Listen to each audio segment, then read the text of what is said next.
sarcasm become a proxy for wit in our society. In people's attempts to be smart or funny, we're inundated with testy tweets, message board barbs, and caustic coworkers. Whereas wit is quick, inventive, and honest humor that can lift us up and be instructive, sarcasm is intentional, reactive, and untrue criticism that cuts us down and breeds disconnection. Consider people who pepper conversations with sarcasm, thinking they're being witty. Perhaps you share with a coworker after you've returned from a great business trip that you're feeling exhausted. Your coworker says, "Yeah, life's rough." Or you share an accomplishment with a friend who says, "Aren't you special?"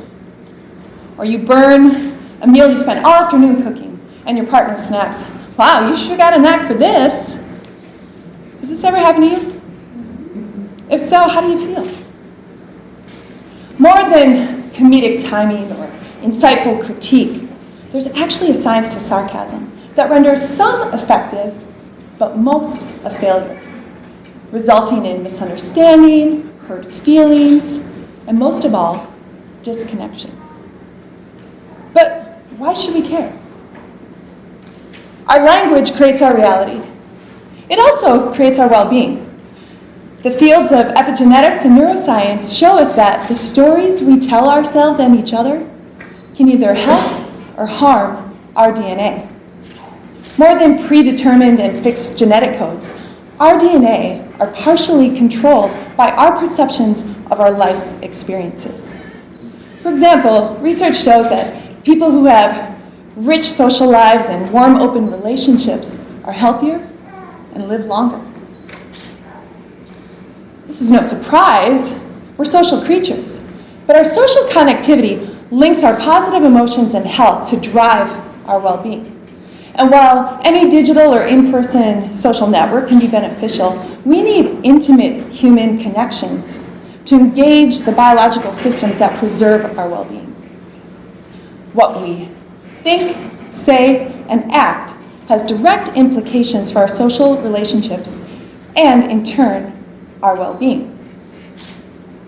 This is the reason our social surge of sarcasm is serious.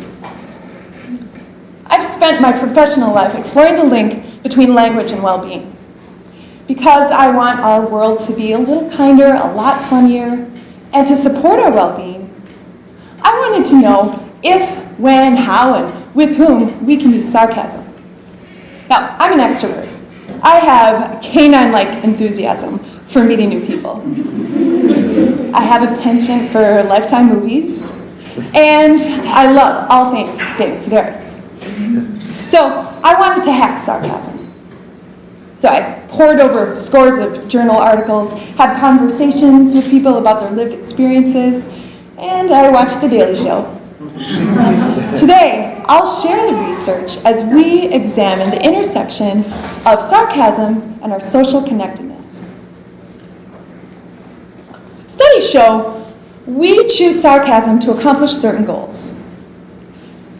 But whatever our intended goal, sarcasm's defining characteristic is to cause verbal harm.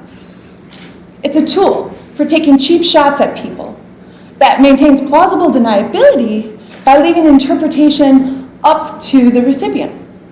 I was just kidding, can't you take a joke? We've all heard this. Yeah. This is defensive self-posturing rooted in insecurity that victimizes others to preserve power and maintain social order, often with confusing, destructive results. The sheer number of factors that we need to account for to interpret sarcasm are astounding. It takes more complex thinking, more cognitive effort, and more creative problem solving to comprehend sarcasm than direct anger. More variables means more opportunity for disconnection. I'm a single woman who does online dating. Yep. Recently, I sent a guy an email. In it, I said, I made a compliment about his profile. I shared a funny personal anecdote. And I asked him a question. His response? Fail. Yeah, among all the available options, he chose that. He later sent a more sincere follow-up message, but the disconnecting damage was already done. Unfortunately, he's not alone. A search of men's online dating profiles reveals that alongside those bathroom mirror selfies and a string of fish photos, most men proudly proclaim they're sarcastic. I see this and think, you're making a mistake. And they are, based on the research. Gender, along with personality, are two of the leading factors impacting our appreciation of sarcasm. Turns out, men enjoy sarcasm more than women. They're more likely to find it funny and to perceive humor as the motive. They actually like the inherent risk of using non-literal language, and they use sarcasm to bond. Women generally dislike sarcasm. They feel negatively towards the speaker. They place personal blame on the speaker or other external factors, and they use sarcasm more as a form of deference or politeness.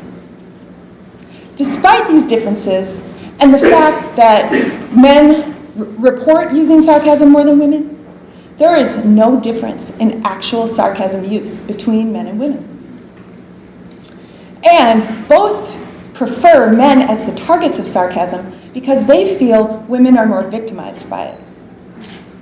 So what this basically means is, all you heterosexual males out there who are online dating, go easy with the sarcasm. Back to The Daily Show. Do you find Jon Stewart funny?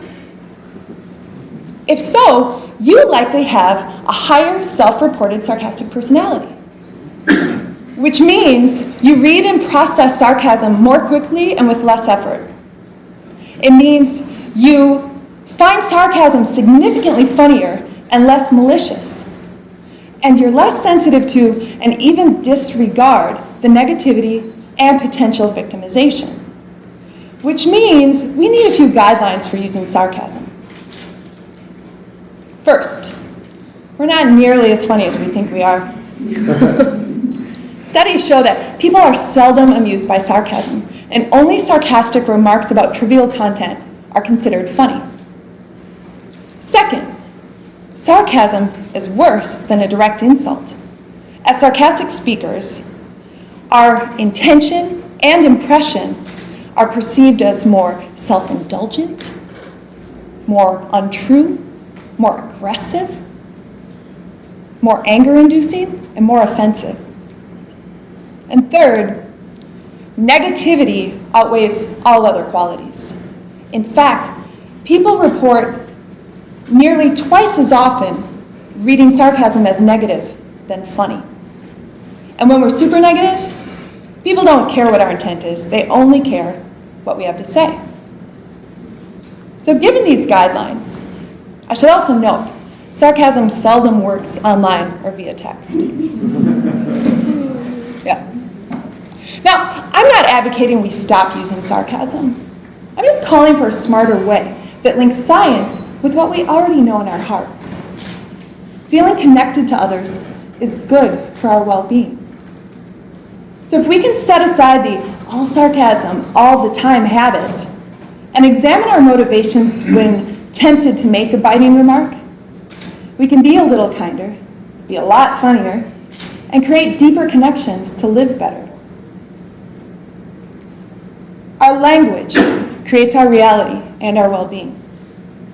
What will you create?